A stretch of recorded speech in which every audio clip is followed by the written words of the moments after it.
Is there anything you miss about Wall Street?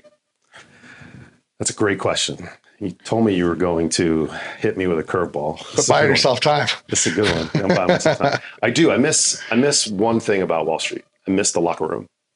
I miss the brotherhood of what we've just been doing for the last couple hours, shooting the shit, talking shit. You're in a very enclosed space. You have 40 or 50 people within arm's length and voice, shouting distance of you. You're susceptible of saying something stupid and having 10 people stand up and just absolutely obliterate you and jump on the dog pile. I miss that. I played basketball, growing up, and in college, that's a locker room and a team. And I spent 20 years trading bonds on a trading floor, and that's a locker room and a team. That's what I miss the most. I don't miss the grind of the day to day, but absolutely miss being, when I say with the fellas, there were alpha ladies in there too, typically male dominant, but that was, nothing beats it, man. Nothing beats it. Just like the fraternizing, like that whole vibe. That's how a showroom is too, right? Like 100%. I love, that is something kind of fun. I mean, I think you can develop it as you build like your own community and stuff, but it's never the same as when like money's on the line and career and everyone's trying to upstream each other. And yeah, because you go from, trading bonds, selling a car, right? And then all of a sudden you flip to a small dead period where 5 of you, 10 of you are talking about a completely random topic and having laughs, sharing experiences. And then all of a sudden it's back on again. The ebb and flow of the day. Yeah. That's what I miss the most, man. Do you think, and I know for me, that ebb and flow kind of like built into my lifestyle. And then it became like ebb and flow of the day. Then it became like the month, right? Especially if like if your job is like month to month, right? Like your performance is based on month. Then you have like slow months, and it started to wear into my lifestyle big time. Yeah, you took your lifestyle inside the office on the desk outside. You took the same aggressive style of getting things done to going out and the same aggression. Work hard, play hard. Hell yeah. And so it was absolutely, I actually had a tough time delineating between the two once I started. It worked. It was totally fine in my 20s. And then when I got married and started to have kids in my 30s, it was hard to flip the switch to being dad and husband and, going home and not being very cynical, very negative, because that's the culture that I was in. Not necessarily because like Wall Street is this toxic place, but specifically I was a high yield bond trader. High yield companies, junk bonds, are companies that may or may not pay you back the money that they've borrowed from the marketplace, right? And so by definition, you were sort of guilty until proven innocent. And our market was one where the information was very heavily guarded. And so from and I don't want to get too silly technical here, but you understand this stuff. Liquidity was not like it was trading Microsoft, Apple, or Meta stock. Right. You could give me information as a bondholder of a high yield bond, and I could hurt you with that information, and you could never have sold a bond and moved the price materially. So there was a lot of trust that was needed to be developed with clients, which was now one of the things that serves me really well in this world, because so much was analytical and understanding companies, the market, balance sheet, supply, demand, all that shit. But you needed to have a real relationship with the person on the other end of the phone. And if you didn't, you were treated effectively like a criminal. You were not given any information. You were lied to. There was as much poker as there was, analyzing a spreadsheet. Really? And so that is, to go back to what you're saying, that served me well now, being able to connect with people like that and build trust. But the cynicism and the negativity kept you alive, because if I just believed every piece of information that I got, I would just get run over left and right by people trying to sell me shit that, would probably go down in price, or buy stuff from me that was going to go up materially in price. And so that was tough for me, because I then needed to not be a cynical, negative person around my family. Right. And I realized that after the fact, like it was tough for me to turn off, for sure. most people do take their work home with them, Yeah. you know, and I know that I did too. And being able to, and then most people take their home to work with them, their feelings and everything else. All day. I put myself in this prison of when I was at work, I was missing my family and regretful that I couldn't spend more time with my wife and my kids. And then when I was home, I was worried that I was missing things at work. And it was like, you can't have it both ways. It's the worst though. You have to, yeah. And I did it to myself. And so many people now that I work with continue to do the same thing. And I think it's the same in a lot of different industries where you feel so connected to what you're doing on a daily basis, but it's not your entire life and your entire identity. And so you want to break free from that, but you don't necessarily know how. And when you go home, though, you still worry about all the things that are going on inside the office. It's a tough place to be. It makes it pretty much impossible to find like a present moment to feel like you're engaged in what you're doing with your family. And then at work too, like you get that FOMO of like what's going on at home. Very, very difficult. I don't know how people really do it. I was never able to really do it, even later on, even in my later life when I was sober and thriving and working in a showroom and stuff like that. Like I still couldn't force myself into like a present moment on either side. Yeah. Yeah. I don't think people do it very well. I think they do it the way they know how, which is focus on work primarily for as long as they possibly can until they realize that something's about to break in their life.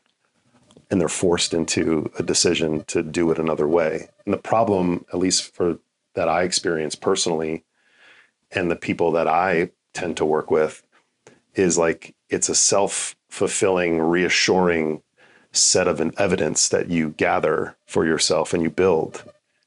What you do on a daily basis works for a really long time. You own multiple homes, you have country clubs, you have nice cars, you go on vacations. Your wife doesn't totally hate you. You see your kids enough. You wish you had more, but you know that this is the way because this is what's created your success. So it's hard, at least my experience, it's hard for people to break away from that because it's not like until at least, I kind of had my moment 10 or so years ago. And some people that I work with have their moments where they're like, dude, I got to do something different. This isn't working. There is that push and pull of, well, this works. I make several $1 million a year. I do this, I do that. I have this title. We go here. This lifestyle, what I choose to do for 12 hours a day provides all of these things for me outside the office. So your entire self-worth is based off what you do. I mean, I don't know if it's your entire self-worth, but like, yeah, a lot of it is, I couldn't tell you how many times I woke up first thing in the morning, even when I was sort of starting to transform my life, still sitting in that seat for sort of my last 5 or so years of my 20-year career. And I asked myself, well, what do I do if I'm not a Wall Street guy? If I'm not a high yield bro, what do I do? Like, this has provided me everything that I have. I'm 37 years old. Like, who the fuck is going to hire me somewhere else? Or how am I going to go create something else in my life, start another mountain to climb? So yeah, I do. I think it does. What did your actual breaking point look like? My wife came to me about a month after my mom, who died of ALS, which is ultimately a fatal neurological disease that is just nasty. The last 6, 12, sometimes longer months. Fortunately for my mom, it was a pretty quick decline. And fortunately for us, it was a pretty quick decline. It was hard to deal with, but you didn't have to. I mean, people live, in a debilitating way with a neurological disease like that for years sometimes. So I, as you know, had very pedestrian, showed up as a functional drug addict, alcoholic, addicted gambler, right? When my mom was sick, I put all of those habits on absolute turbocharge. Oh, yeah. So I couldn't deal with that pressure and that stress and that sadness with her, and then also operate my personal life and still function at work. So I did what I knew best, which is I sedated heavily. And so obviously my habits became a bit more clear to the people around me. I was really good at keeping a lot of my stuff quiet. And about a month after my mom passed away, my wife was cleaning out my closet or something and found, a bag of cocaine, a bunch of pills, or whatever in my pocket. And I think that was her moment to be like, this is it. I'm not doing this for the rest of my life. And we had a 5-year-old and a 6-month-old at the time who's now almost 16 and just turned 11. So we're pushing 10 and a half years ago, January of 2015. She came to me and she was like, this is not what I want out of my marriage and the rest of my life. And she didn't say it at the time, but it was pretty clear to me that this was like, I'm going to leave if this doesn't change. And so, I did what every addict does. I blamed and I deflected and I wondered how she could do this to me. My mom just passed away, all this stuff. But I started to analyze the facts. The facts were that, the flaming pile of shit that showed up at my door was placed there by me. And so I started to make some changes in my life. They weren't all immediate. I didn't do 180s in every area of my life, but I thought I could get into better shape, get back into shape like I was. When my wife first met me, she would fall in love with me more, which was ridiculous. She just wanted me to be the man that she knew I could become. But I started to make some changes. That was my fork in the road moment of like, I'm either going to go down this road of your typical Wall Street guy that gets divorced sometime in his 30s and 40s, cuts a check for half of his net worth to his wife, sees his kids on the weekends, gets fat, blames his wife, all this shit. Or is there another way for me to live my life? Is there a way for me to have the success, the financial success, all the success that my career created for me, and also enjoy what I'm doing outside the office, get into better shape, have a connected marriage, be the dad I really wanted to be. And that's what I wanted to work on. You said that she knew that you could be the man that she knew that you could become. Yeah. Meaning that she never had that to begin with?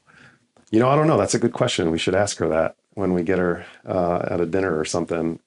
I think I was at some point. But I think the reason I ask is because I related to that. And yeah. I think it's because like a lot of times, like when we're young and we meet our spouse or our significant other or whatever, and we're like in the peak of like building our career and everything like that, that they never really get who they have this vision of who we could become. Yeah. But we're so consumed with our work and with what we're doing when we're young that and then it slips away to that and just what you said, what she knew that I could become. Like, yeah, I'd be curious about what that vision is. Yeah, or was. I think I'd like to think I'm doing a pretty good job of working on that, on a daily basis right now. Today, yeah. I think you need to have people that believe in you more than you believe in yourself. I'm sure knowing your story a bit, I'm sure you've had moments where you have had almost zero belief in yourself. And there's been times where you've needed to lean on somebody else to say, like, just have some faith and trust me, and I believe in you. And you can borrow my belief right now. For now, you'll develop your own. But until you do, you got mine. I love that. Yeah. There's times where like I have to look back and show gratitude towards those people. I hated it in the moment, man. I thought she was being a bitch. I thought she was being, insensitive to like my needs, and like it was totally selfish. It was ridiculous. Look, like there was the exact moment of like, just give me a break and let me figure this out and work through this for, a couple of weeks or something like that. But I like to say all the time, like if you zoom out a little bit and look at the bigger picture, right? Like I speak a lot in financial lingo. If you think of the volatility of a daily or a weekly stock chart, even an asset that is completely gone straight up in the air, from the lower left to the upper right of the graph, performed very well. If you zoom in close enough for a short period of time, you'd see massive volatility in their life. But I think she was, helping me zoom out a bit, like big picture, you're capable of a lot more. And I guess she saw that in me. That was pretty cool because I didn't see it in myself for sure. That's great. I just it just takes me into a couple different situations that I can just totally relate to. I love these conversations because you start to see how many parallels there are in everybody's life. Yeah. You mentioned, you told me like calling Marty, man, like what was your, your moments of like trying to figure things out and transform your life? I mean, your transformation is ridiculous. It's very inspirational.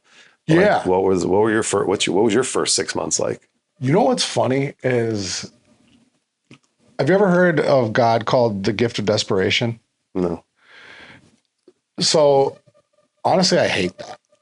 I think that that that that acronym is fair weather Okay. in a lot of like, faith-based communities. Yeah. But when you ask me that question and I look back at it, I'm like, holy fuck. Like I was desperate. Yeah. Whether on the surface I looked like I was or not, like Yeah. inside I was so desperate.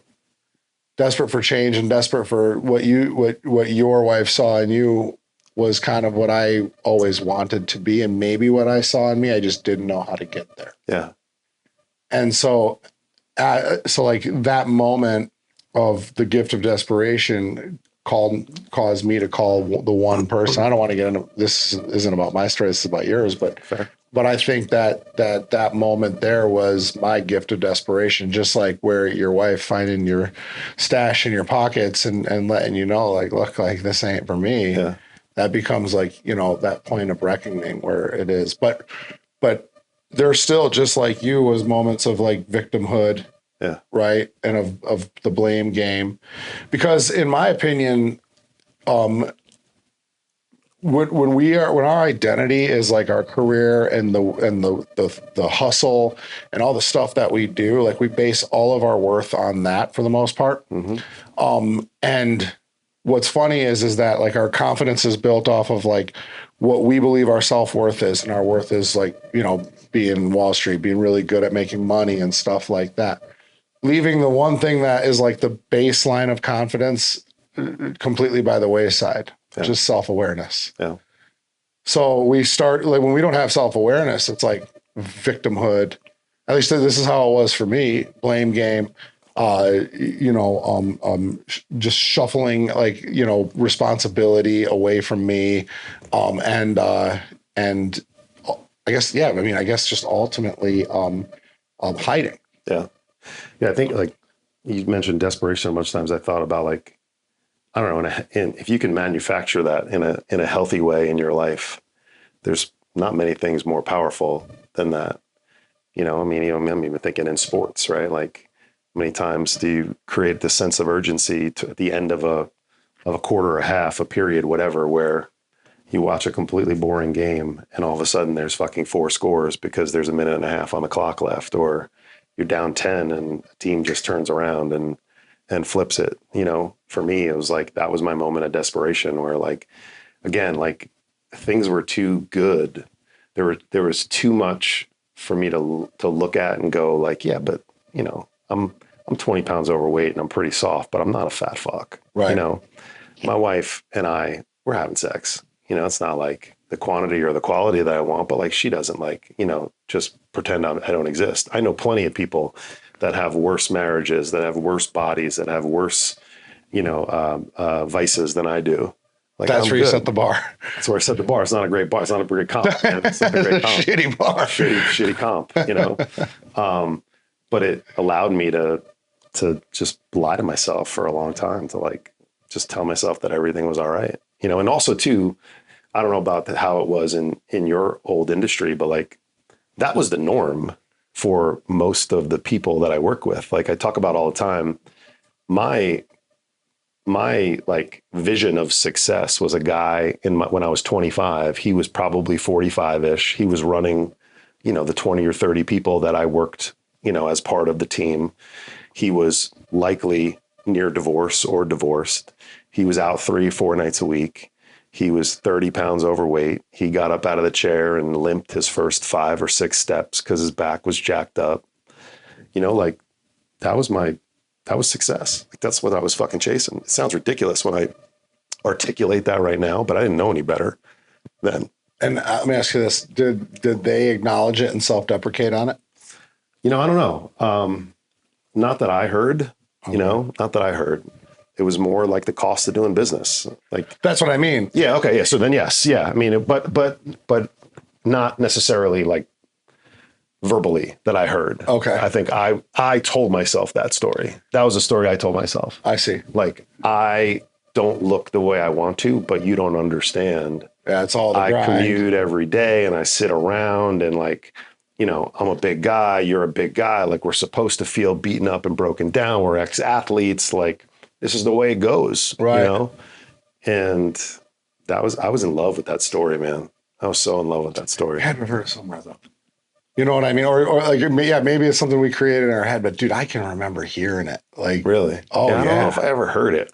I remember like visually, like, you know, you'd watch, like, I played basketball in college. I love basketball, right? So I would watch a lot of basketball, and you watch like, you know, the TNT basketball show with like Kenny Smith and Barkley and Shaq.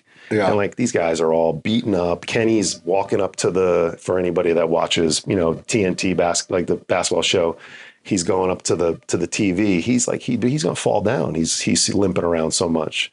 These guys are all out of shape. They're all banged up. And it's like, that was like this, like, I kind of fell in love with that. Like, it's like a badge of honor. Yeah. It's not even deprecation. It's straight up depreciation. And it becomes like a badge of honor. It's like, you know, that dude's marriage didn't work out, but it's because of his grind. And Yeah. Yeah. Cost of doing business, man. Isn't that funny? It is now. I know it's actually, it was funny then, man. It's more tragic now the way I think about it. It's more like, you know, you learn. I mean, I learned. I almost became a victim of that. I found my own way out, you know, through trial and error. I didn't know what the hell I was doing at first. And now, you know, I've just seen it so many times, and it's really cool to help people, you know, not have it go that way in their life. Mm-hmm. Yeah. So it's so funny because like, just like, you know, what we were talking about is like, your avatar is the person that you should, I mean, at least your best avatar is the person that you used to be. And it's funny that like nowadays, you know, my avatar is almost like my old mentor, right?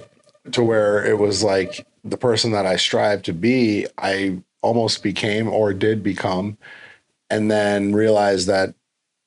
And again, just like you, it's like, you know, my rock bottom looked pretty good. Yeah. Like for most people, like, and I would tell myself the same story. Well, I'm not living under a bridge. I'm in a fucking high rise. Like, you know what I mean? Like it looked pretty good. Yeah. But I think that when I hit rock bottom and I saw kind of where I was, like, yeah, it was way worse than where any of my mentors had maybe gotten to. Maybe not. I don't know what was talked about, what wasn't, you know.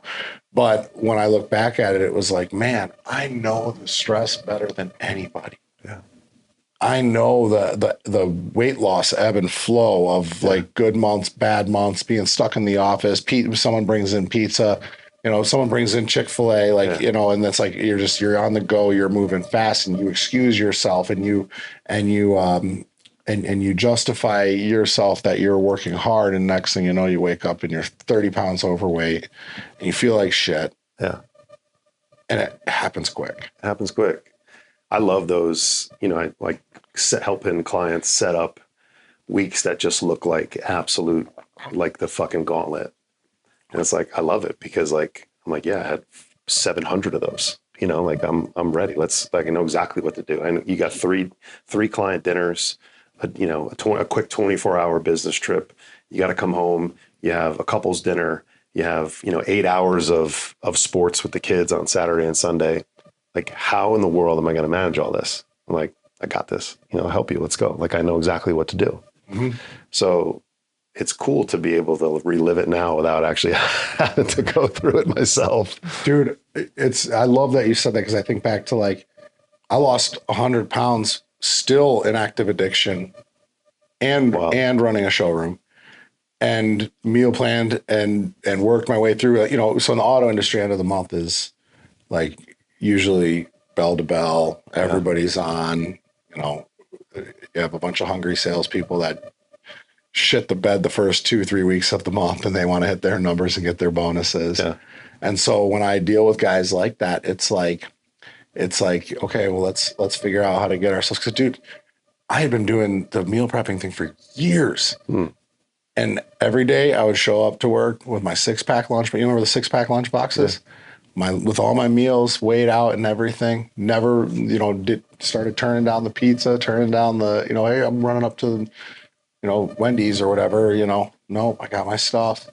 And so when I'm able to like navigate that, because I know exactly what they're being faced against. Did you find that your performance improved when you started to take, more care of your personal life and treat it, as I kind of say, like treat it with the same planning, structure, intention as most people do their jobs, their professional life? The word is intention. Yeah. Right. You start to become really intentional on one thing. It tends to spread out in the rest of your life. Yeah. But maybe not for everybody. Maybe some people get so consumed in one thing, or they're consumed in the act of like balancing. Yeah. And a lot of times, like, I think one way to break somebody like us that are like, type A driver, expressive personalities, in the sales world and stuff like that, is to not try to pitch balance to them because they don't understand. Yeah, I mean, most of my guys, like, balance is a myth. It's more, trying to ebb and flow and figure out, where you need to pump the brakes ever so slightly and where you can then recover in another area of your life. And so, like, that week that I just described, like, that's probably going to be a week that we over-index the office and work and your professional life, and your family gets slightly less attention. That doesn't mean that they need to be neglected, but maybe it means that I should have probably communicated to my wife what was going to go on, for a week or a series of weeks. Like, a lot of my guys will be on the road off and on for 3 or 4 straight weeks. It's like, well, what your schedule is. You could forward look at it a little bit and maybe have a conversation and maybe plan a 24-hour trip away after that's going on, and use technology to make sure you're checking in. And now you can FaceTime your kids and you can send text messages and leave notes. I mean, there's all these things that I look back where it's like, well, if I just like looked at my personal life and just had a bit of intention around it, like I do my work schedule. We all know our appointments every single day, yet, we go through 4 or 5 back-to-back meetings and we have 6 minutes for lunch and we didn't think about what we might need to eat today. Yeah. So earlier, this is funny actually that we're on this topic because, and when you're talking about high performers, right? Because really that's what we're talking about, right? We're not talking about a guy who, clocks in and clocks out, right? 100%. This is high performers. And the common split is 80-20, right? Where it's like 80% purpose, 20% pleasure, or whatever it is. It's like, but earlier you had said something in regards to meal plan, and you had said 90-10. And I think that that's the ratio for high performers. Yeah. And I think that we're finding out that these guys that are high performers that now are falling in love with personal development, they're investing in coaching. Yeah. They're really focused on their marriages because this is everywhere now. Yeah.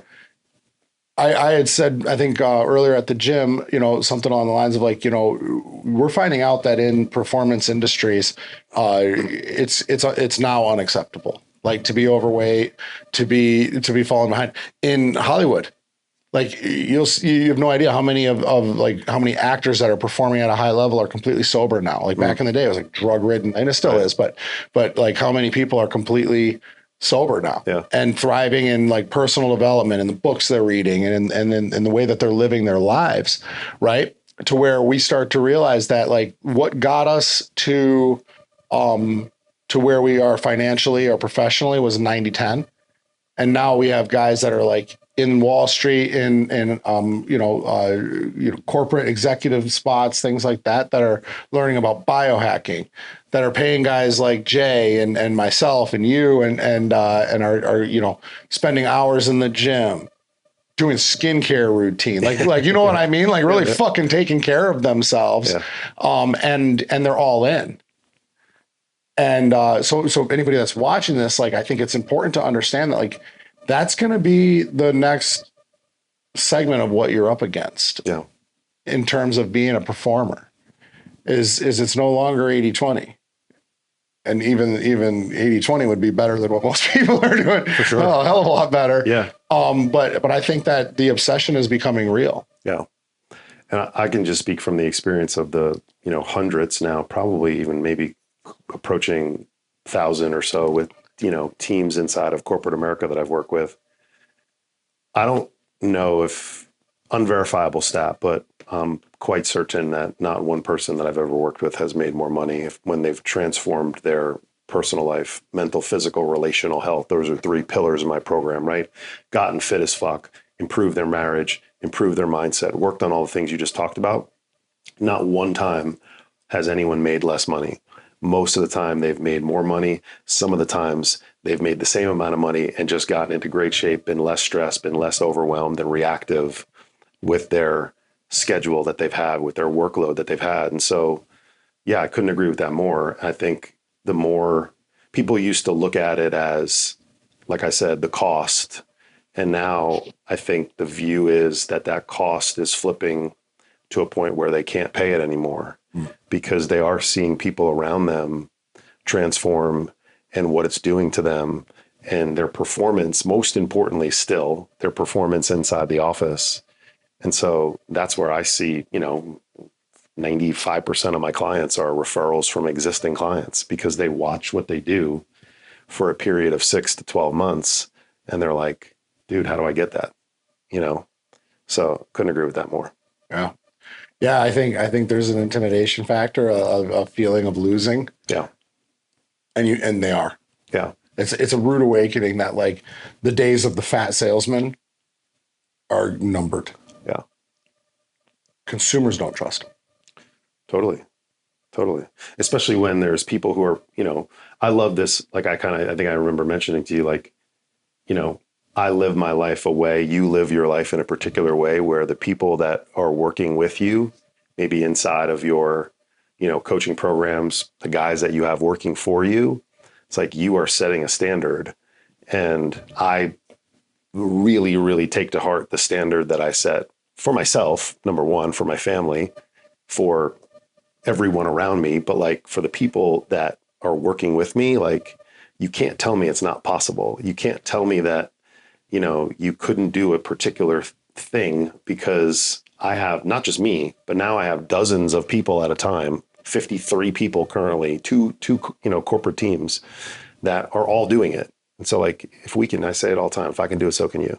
Because there's nothing special about me inherently other than I think my willingness to show the fuck up and keep doing it on a daily basis. The biggest battle I think that we deal with in terms of this target audience and avatar is ego. And for people watching this and people that are in, your old circle, your new circle, or in the circle of your clients that are like, sitting back going like, I got this. On the same token, they'll say how much they respect their time. Right? How do you talk to somebody who has an ego that refuses to ask for help, but pretends to care about their time? Well, number one, those people usually don't end up working with me, so we don't spend a lot of time together. But understood. In a conversation with someone who isn't necessarily aware yet that they have real problems, I think it's pretty easy to sort of break down. You mentioned time. Like I've heard the phrase, your watch and your wallet. It's like, let's just look at and do a quick audit of like, what did you do today? If there was, we got cameras all over the place right now. If these cameras followed us around on a daily basis, what would the evidence show? What would the surveillance tape show? And let's rip through a few of your credit card statements and your Amex bills and see where you're spending your money and look at your ATM withdrawals and where's that cash going. If we really did a full audit of that, we would have a very good picture of what you actually are caring about. And that's ultimately, I think, the evidence. And then I'll do that with guys, guys who tell me that they just don't have any more time to dedicate to anything else than what they're doing. I'll have them write down what they do for 30 minutes at a time for 3 straight days. And then we review it together. And anyone who wants to try doing this, it'll disgust you. I mean, I'm pretty structured with my day. And when I do that, when I think back on it and mentally catalog what I just spent the last 17 minutes doing several times during the day, it's fucking disgusting because it's just time wasting most of the time. And a lot of times, and probably the same people in your world that are in mine, they do not have a 90-minute block of time. And so they have this perception of like, I can't find 90 minutes to meal prep, to go to the gym, to take more walks, to, get my wife out on a connected conversation or something. I wish I could, but I can't. That's the story that I was in love with. And sometimes it doesn't come in 90 minutes. It often does before work and after work and on the weekends. Those are the three areas that at least my guys have to absolutely dominate in order for them to make huge progress in their life. Because from 7 a.m. to sometimes, 7 p.m., if they're out for a dinner or something, they really don't have a lot of time, especially not those big 90 blocks, 60 minute blocks or whatever. But what they do have is 7 minutes here, 17 minutes there, 23 minutes here every once in a while. And you need to learn how to maximize those moments, especially if you do wake up at 4:30, get on a 5:15 train, get on the desk at 6:45 because you live in the suburbs of New York City. You're on the desk till 6, you go out to a dinner, you get home at 9:30 and, maybe in time to see one of your kids, before they go to bed. And then you got to go to bed because you got to get up again at 4:30 and do the whole thing again. So it is hard, but there are always moments. And if we really drill into how are you spending that time, we're always going to find something for sure. Do you find that on the corporate side of things that companies are seeing more benefit off of allowing more time for people to take advantage of training, things like that? Yeah, it's become not even I kind of use the analogy of like, it's not, 2005 Google and Facebook where they got a cool cafeteria, some nap pods, and you're allowed to go meditate every once in a while. It's now becoming a necessity inside of organizations to give their employees a more full suite of workplace wellness, for lack of a better phrase, options. And I've seen stats too, where the workforce is now considering what the total package of compensation looks like for them. And it's not just about, a $500,000 salary. It's about, do you have a more flexible work from home schedule? Is there options here where I don't have to, run to McDonald's real quick? Like, what are some of the options that you have for me from a mental health perspective? So to answer your question in a long-winded way, 100%, it's becoming much more popular and almost viewed as a necessity to be able to compete, because it's not only like I speak about it in mathematical terms to a management team, right? More productivity, less sick days, happier, healthier, more productive employees, healthcare costs are going to go down, all this stuff, longer term stuff. It's a recruiting tool. It's a retention tool, but now it's like you almost have to be doing some of these things in order just to be viewed as competitive with a lot of other companies, for sure. For somebody who's like a standalone coach, right? Like yourself and myself. Yeah. Have you found it easy to get in those doors? Are you using mostly your existing network? Just for people that are coaches that are looking at, maybe going this route, because I have a number of guys that are going the corporate route. Yeah. What are some of your suggestions? Because you're doing really good with it. Yeah, I'm doing all right. We can always do better. Yeah. It's my network. My superpower, as we've talked about in the past, is my history, my background, meaning who I've spent time with in my previous life. And so I rely heavily on that network. That is the avatar. Those are most of my one-on-one clients. Most of those one-on-one clients lead teams, they're CEOs, they run larger departments inside of some, large firms. And so I've leaned on them and their experience working with me one-on-one and seeing the change that they've had effectuated in their life. And it's like, well, what if I brought this to my team? How much more effective could we be as an organization? So that's the route I've gone. I've used, my background. And I think like if somebody doesn't have an extensive 20-year corporate career, that can be intimidating, right? Because it's like, well, how do I Yeah. do it? I just think it's, again, you are best positioned to serve the person that you once were, and I never knew that line, but I recall my son's a sophomore in high school. He's a competitive athlete. I was a basketball player. He was in second grade. And I remember him, we were out in the driveway in New Jersey, and I was showing him how to shoot a proper jump shot with good form, right? And second grader, he could give a shit what the hell his dad was saying. But he kept telling me about Jackson, who's a fifth grader. I know Jackson's a very, very close family friend of ours. Jackson's a great kid. But at the time, I wanted to beat Jackson up because what the hell does Jackson know? He's a fifth grader. I played college basketball, bro. I'm going to the Hall of Fame in my college. Like I'm the man. I know what I'm doing. And so I remember being like, the fuck is this guy talking about Jackson? Like he's got me right in front of him. But then I heard a quote like a year later, to a second grader, a fifth grader is a god. Mm. And that was literally the environment that my son was in. And so that gave me a lot of comfort. And so like, look, you want to get as knowledgeable as you can. You want to get as much experience as you can. But ultimately, like I started a business after a 20-year career, having nothing to do with what I do right now, just being a fifth grader and finding second graders. And so depending on people's level of experience, like you just have to rely on your prior experience, find people who are on the path that you once were. I mean, I think we've been kind of sort of painting this picture of like the overweight, drunk Wall Street guy. That's my typical client. And I love all my clients and not all of them are like that, but some of them are, or at least they were when they came to me. But as I've started to level up my life, and I'm sure you've had this experience, so I'm curious if you had, I'm getting more guys who are fit as hell, 15% body fat, want to go to 10, have a really good marriage, want to take it to the next level.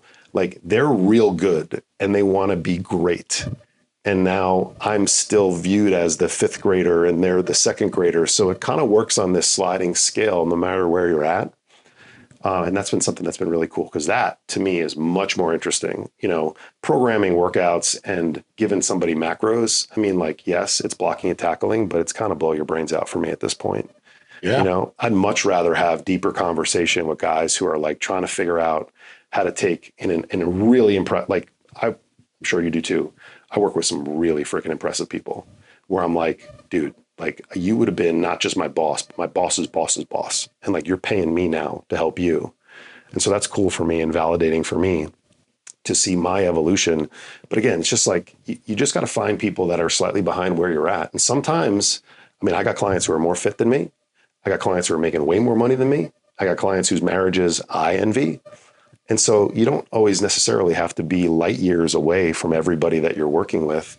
It could be in one particular area, in one domain. Somebody's attracted to me because of their belief that my ability can help them get there.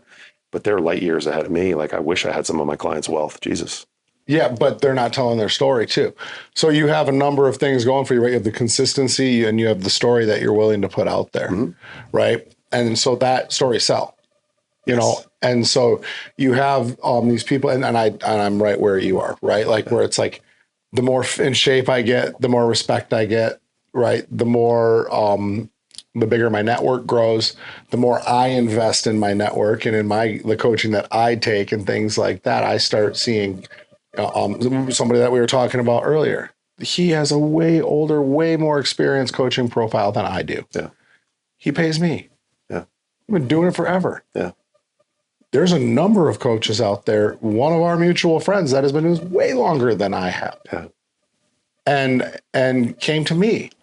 And that's, again, I think it's just because it's like that consistency and that story and the way we market and the way that we show up every single day that it provides like light and inspiration. I like to say the lighthouse. I never heard that to a second grader, fifth grader is God. And that is the best way to put it. Yeah.